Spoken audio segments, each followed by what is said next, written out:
Welcome back again to my channel. In case you're new here, my name is Anekan. Guys, pardon the noise that you can hear. Okay, let's do this again. Hello guys, and welcome back again to my channel. My name is Anekan. In case this is the first time you're stopping here, I'm a 200 level medical student studying in Nigeria, and I make lifestyle content, medical content, jam tips, work tips, everything you want is on my channel. So guys, in today's video I'm going to be telling you about some of the physiology textbooks that I use and the one I've experimented with so far, and yeah, basically things that you should also try out.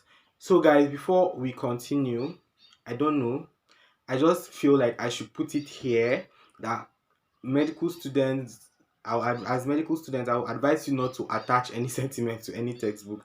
Like I always say, use your textbooks as tools. If you don't understand a particular topic in this textbook, it's not a do or die that you must read that textbook.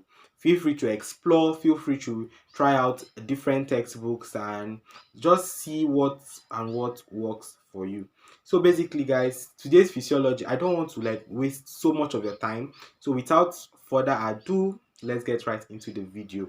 So guys, for the first textbook I'm going to recommend is my all-time favorite, because I've had time to read a bit of this textbook during this ASU strike. In case you don't know, Nigerian students are on strike from academic activities, so I'm not even in school currently. It is just so bad, and I honestly feel like the government have forgotten about us. But let's not make this video about ASU strike and the government. But anyway guys, the all-time favorite is Guyton and Hall. Guyton and Hall textbook, I'm going to tell you why I like it, and obviously disadvantages attributed to this textbook, because for every good textbook there's always a disadvantage. So this textbook really goes in details, but what it does is that it explains it in student-friendly language, a language that a student like me or you can really understand. And but aside that, it goes into details. It has all the information you need about whatever system you are reading. Like, it is very extensive, it is very explanatory, it tells it in a story format, and it even sometimes I've seen some parts in the book where it even mentions some researches that are currently like going on, and it is just so interesting, because I feel like for physiology is more about understanding. It is not like anatomy. So meanwhile, if you have not seen my anatomy video, I advise you to go see it, because I guess it is up already. It is not like anatomy that is heavy cramming. Yes, there are things to cram, especially values. In physiology, we have a lot of values to memorize and a lot of new terminologies to know, but it is not as heavy memorization as anatomy. It is more of understanding, because if you can understand how the cardiovascular system works, you'll be able to know some of the defects that will be attributed to some certain changes in the heart. So basically, it's more of understanding and not cramming in terms of physiology. So, and I think this book is the best. Like, even if I open it, guys, I have like some parts, but one thing I'm going to, as usual, I'm going to tell you some of the disadvantage. I have some parts where I like highlighted with pencils and highlighters and pens.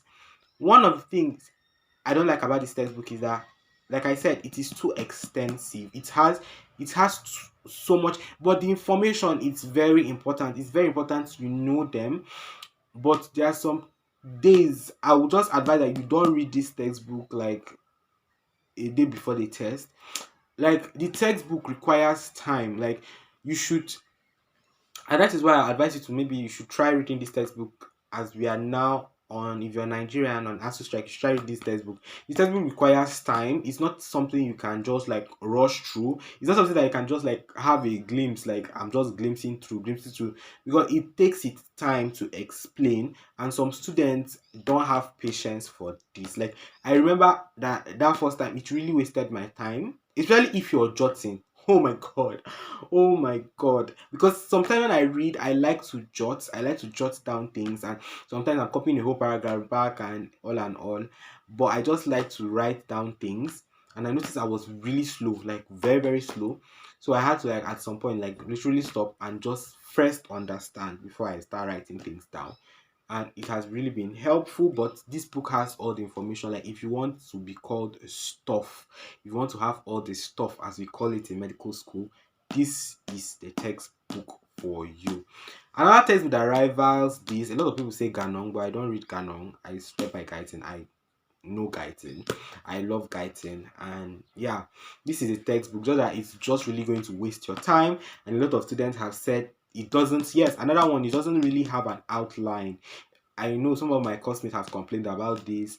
Even me too, I realize it too. You can spend your time reading and reading and reading and reading and reading and reading, but that's not how it's going to be in your test or exam. For us, our test is mainly essay type, so we are expected to write essays with outlines.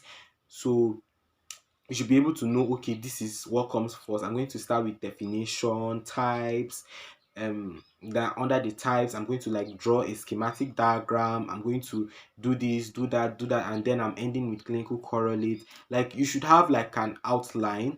So that is why I'm going to be introducing you to the next book. This next book has an outline, and it's something that I would recommend you read for tests, but you should also be careful, and I'm going to tell you how.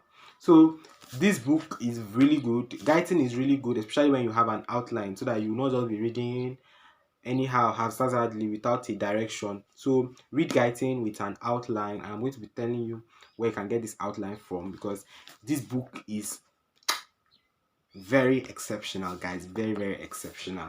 So guys, this next textbook I'm going to recommend for you is students' favorite. A lot of students love this book. I personally do. I do. But I still love guidance, but I still love this book because this book comes with outline. Oh my god, oh my days. Like Essential of Medical Physiology by Sembolingam, K. Sembolingam, and that is Prema Sembolingam. This book is amazing. It's an Indian book, but it has outlines. Like this is how you're going to present it in test format. That's why I advise you to read this book during test. It is very important you go through this book. You might not have it in hard copy. You can have it in soft copy. You can have it in soft copy. It's fine. Like I said, I don't think every medical student should have all the books in hard copy. If you can get one in hard copy, then the other one's in soft copy. It is amazing. How I even had this book, have this book in hard copy is another story. But anyway, just know that this book is what we refer to as student favorite because it comes with outlines and headings, and it gives you like the quick explanation. It's like this is what you read, like I said before test, because it goes straight to the point. Like it lists out, if you're saying okay, what are the likely causes of bradycardia, it's going to like list it out in points for you. But Guyton is going to take his time explain those points. So those points is going to take his time explain it very well. So basically it depends on what you're going for and what you need. For me, I think this book is good for test, and Guyton is good for like when you have time, like within the week kind of reading or break reading like this, where you really need to understand the foundation. You should definitely read Guyton. They read this for tests, and yeah, basically I think this is going to work. And when you don't have time, it's essential that you are meant to read because it is very easy to understand and grasp. But the downside to essential, and what I've noticed, is that most of my senior colleagues have recommended that I use values from Guyton, not from essential. But not to discourage anyone, the values are very relative to your school, and but if your school uses Sembolingam or Essential, please stick with values from Essential, and if your school uses the values from Guyton, please stick with values from Guyton. And that is it, guys. That's the end of this video. I'm really sorry that I had to do a voiceover. Like I said, I lost the clips of this remaining part. Please, if you enjoyed this video, please do well to subscribe, hit the like button, and don't forget to leave a comment down below on what video you would love to see next. Until next time, guys, bye.